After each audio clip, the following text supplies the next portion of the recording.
Hey guys, Levelcap here, and today in gaming, multiplayer gameplay footage of Black Ops Cold War has leaked, Tony Hawk's Pro Skater Remastered released, The Witcher 3 is getting a free next-gen upgrade, and more.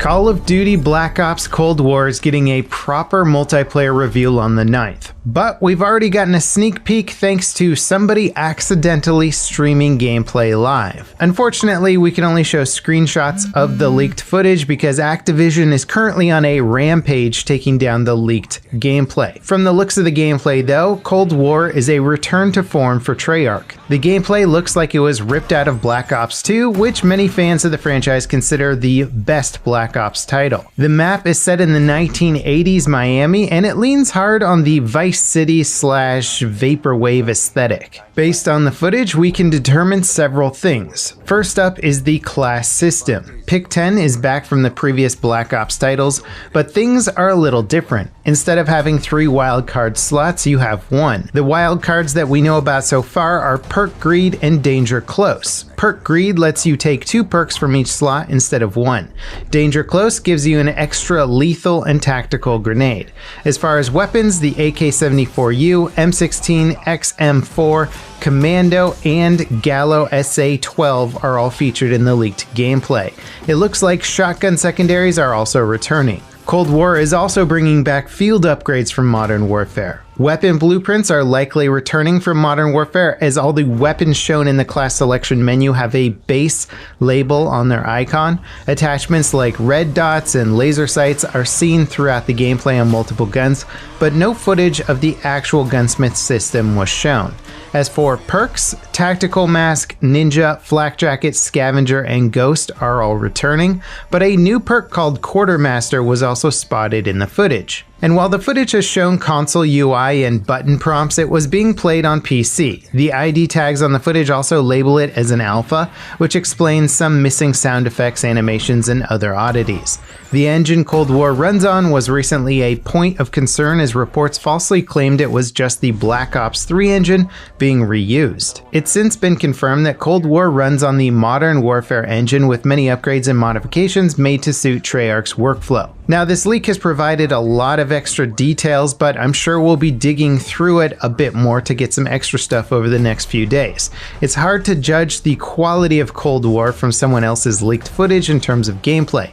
It looks a lot like Black Ops 2, which shouldn't surprise anyone. Treyarch might have added jump jets and ultimate hero abilities in their late games, but the foundation for Black Ops 3 and 4 was the second game.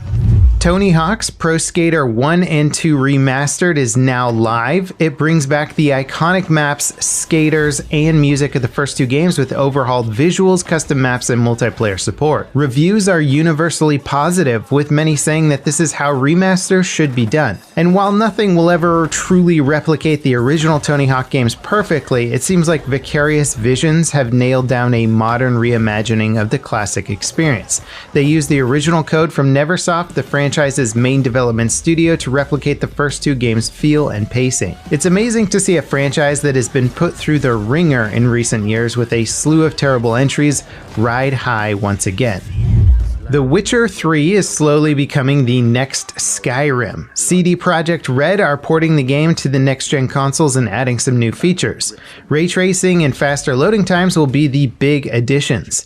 The next-gen version of Witcher 3 will be available as both a standalone purchase and a free upgrade for existing owners on PC, Xbox One, and PlayStation 4. That means PC players will be getting a ray-traced next version of Witcher 3, as if it didn't already look incredible on PC. The upgraded edition doesn't have a release date, but it'll arrive sometime in 2021.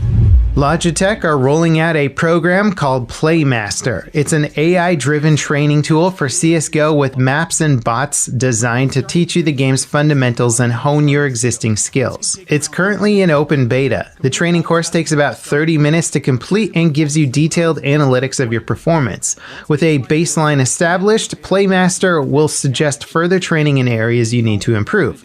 CSGO has had community-made aim, grenade spot, and other gameplay tutorial maps for years, but Playmaster looks like it's taking things to a whole new level. As you play the training test, your progress is continuously tracked and updated, so you always know how you're progressing.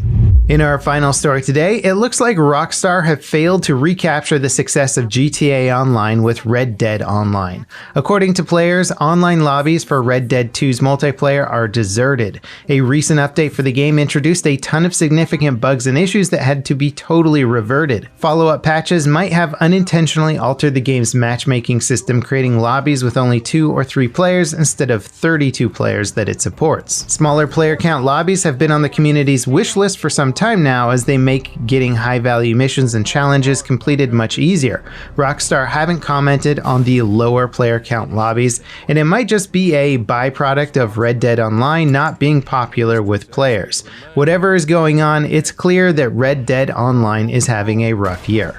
And that wraps it up for today in gaming. As always, guys, thank you so much for watching. Let me know what story you thought was the most interesting in the comments down below. Don't forget to subscribe, leave a like if you enjoyed the video, and I'll see you next time. This is Level Cap signing off.